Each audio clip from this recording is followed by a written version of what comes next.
Vijayawada foreign medical students పోరాటానికి సంఘీభావం తెలిపారు సిపిఎం రాష్ట్ర కార్యదర్శి శ్రీనివాసరావు. వైద్య విద్యార్థుల సమస్యలు పరిష్కరించాలని కూటమి ప్రభుత్వాన్ని డిమాండ్ చేశారు. స్టూడెంట్స్ సమస్యలను రాజకీయం చేయొద్దన్నారు. చిన్న సమస్యలను జటిలం చేస్తున్నారని ఆగ్రహం వ్యక్తం చేశారు. ఎక్కడ లేని నిబంధనలు ఆంధ్రప్రదేశ్లోనే ఎందుకు ఉన్నాయని ప్రశ్నించారు. ఏపీఎంసీ అత్యంత దారుణంగా వ్యవహరిస్తోందన్నారు. చంద్రబాబు జోక్యం చేసుకోవాలని డిమాండ్ చేశారు.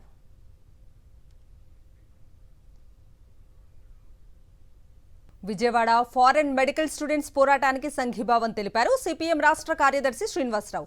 వైద్య విద్యార్థుల సమస్యలు పరిష్కరించాలని కూటమి ప్రభుత్వాన్ని డిమాండ్ చేశారు. స్టూడెంట్స్ సమస్యలను రాజకీయం చేయొద్దన్నారు. చిన్న సమస్యలను జటిలం చేస్తున్నారని ఆగ్రహం వ్యక్తం చేశారు. ఎక్కడ లేని నిబంధనలు ఆంధ్రప్రదేశ్లోనే ఎందుకు ఉన్నాయని ప్రశ్నించారు. ఏపీఎంసీ అత్యంత దారుణంగా వ్యవహరిస్తోందన్నారు. చంద్రబాబు జోక్యం చేసుకోవాలని డిమాండ్ చేశారు.